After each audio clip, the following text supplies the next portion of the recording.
Polonia është gati për ndeshjen me Shqipërinë. Trajneri Jan Urban ka publikuar listën zyrtare me 25 emra ku nuk mund të mungonte lideri Robert Lewandowski. Mëtej është ftuar Oskar Pietrushevski, që është vetëm 17 vjeç dhe e duan të gjithë tifozët. Talenti i Portos akoma nuk ka provuar as ndjesinë e stolit me ekipin e parë. Nikola Zalewski është po ashtu pjesë e listës, edhe pse ndaj Shqipërisë do të mungojë. Lojtari i Atalantës në Serie A ka plotësuar numrin e kartonëve të verdh. Në Poloni bëj llogarit për finalen play-off të botrorit, duke projektuar kualifikimin ndaj Shqipërisë. Sfida Poloni-Shqipëri është gjysmëfinalja play-offit të botrorit. Ky takim do të luhet më 26 mars prej orës 20:45.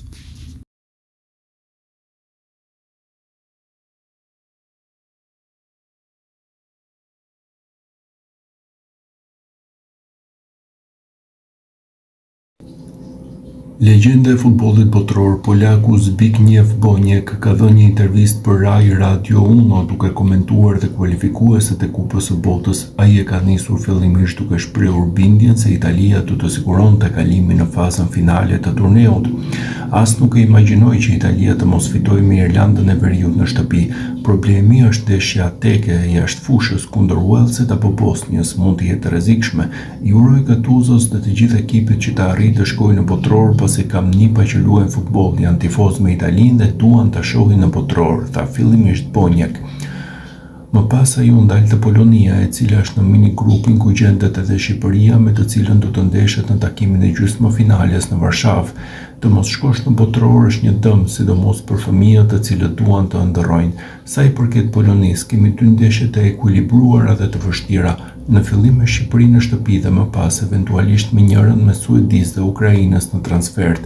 Në teori jemi favorit, si Italia, tha fillimisht ai, por Boniek nuk është një tifoz i botrorit me një numër kaq të madh skuadrash pjesëmarrëse. Sinqerisht nuk jam pro një botrori me 48 skuadra, janë shumë, nuk do rrit cilësinë e ndeshjeve. Tani është më e vështirë të kualifikohesh në botror se sa të kalosh grupin e botrorit, tha ikona e futbollit botror. Robert Lewandowski ka folur hapur për vështirësitë që ka pasur këtë sezon dhe të ardhmen te Barcelona, por sulmuesi polaku ndalte te ndeshjet e marsit ku Polonia e tij do të përballet me Shqipërinë në Varshavë për një vend në botror dhe vetë Lewandowski e pranon se do të jetë një ndeshje e vështirë. E fillova sezonin me vështirësi, pata 2 lëndime dhe ishte e vështirë të rifilloja, por tani na presin shumë ndeshje në janar, shkurt dhe mars deri në fund të sezonit. Jam i përgatitur mendërisht që në këtë pjesën e dytë të sezonit duhet të jem fizikisht i gatshëm të bëj gjithçka të mundur për të shmangur lëndimet dhe të jap më të mirën time. Na presin kundërshtar të fortë në play-off, nuk do të jetë lehtë, por luajmë kundër Shqipërisë në shtëpi me mbështetjen e tifozëve tanë dhe kjo do të ne jap një shtysë ekstra. Nuk kam shumë dashuri për ish trajnerin ton, kur mora vesh që po më hiqnin shiritin e kapitenit tuaj se rash nga karrigja, por e lash pas dhe shkuam përpara. Të arrish në maj nuk është pjesa më e vështirë, që të qëndrosh aty është ajo që vërtet ka rëndësi.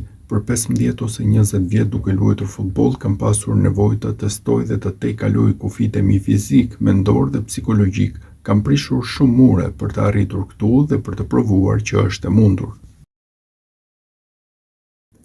Polonia ka mbërritur në play-offin e botrorit si skuadra e renditur e dyta në grupin G të kualifikuesve pas krahave të Holandës, me të cilën e regjistroi 2 barazime. Ecuria e saj në këtë edicion u shënua nga jo pak probleme, ku më i madhi ishte zënka në fillimin e edicionit mes trajnerit Michal Probierz dhe Robert Lewandowskit, të cilit ju hoq shiriti i kapitenit. Sulmuesi deklaroi se po të riqej nga ekipi kombëtar përsa kohë ishte Probierz në drejtim duke shkaktuar kaos te Polonia. Kjo dhe humbja 2-1 ndaj Finlandës në qershor bën që në fund të ishte trajneri Probierz ai që të tërhiqej, duke dhënë dorëheqjen me Jan Urban që mori vendin e tij, ndërsa Lewandowski u kthye në ekip.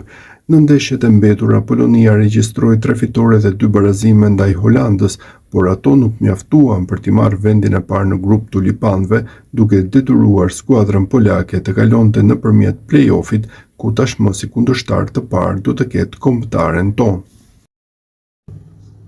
Kombëtarja polake i ka mësuar kundërshtarët e saj në fazën eliminatore për një vend në Kupën e Botës 2026.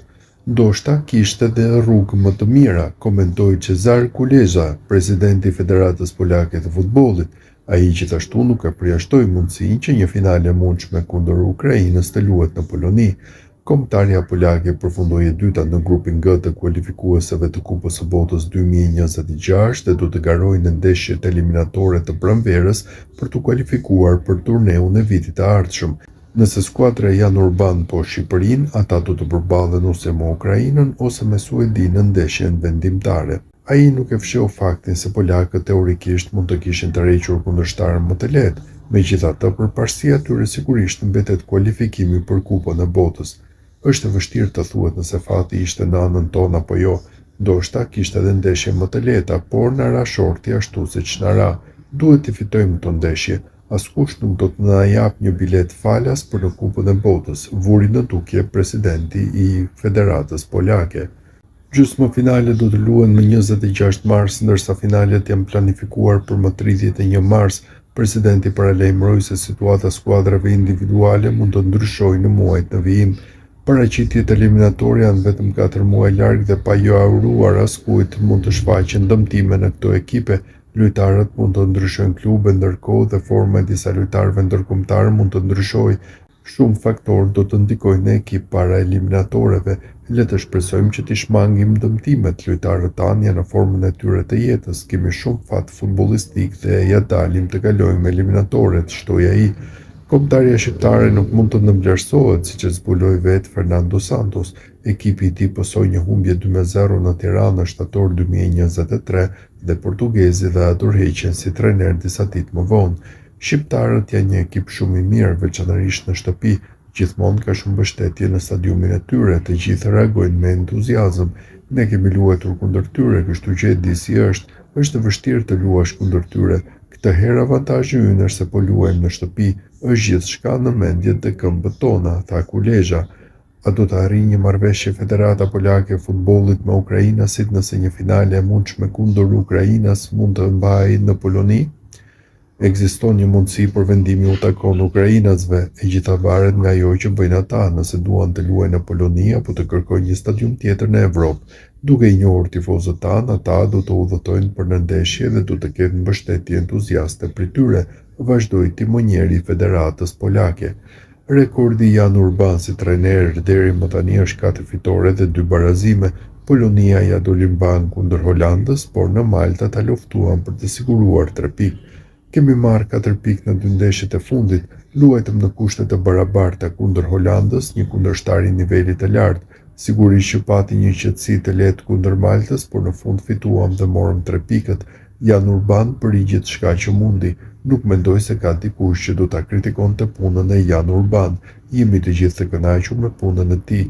Kemi një staf trajnerësh gjithashtu të zgjedhur nga trajneri dhe të gjithë po punojnë mirë dhe kjo po sjell rezultate, përfundoi Cezar Kulezha. Gjysmëfinali e ndeshjeve play-off të Kupës së Botës 2026 Poloni-Shqipëri do të luhet në 26 mars të vitit të ardhshëm në orën 20:45.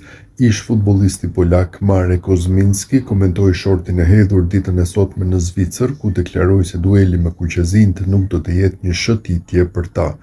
Në këtë fazë ne jemi favorit, nuk ka dyshim për këtë, por nuk do të jetë një shëtitje. Do ta luajmë ndeshjen e parë në shtëpi. Kjo do të jetë vlera jonë e shtuar, pasi është më e lehtë për ne të luajmë si pritës.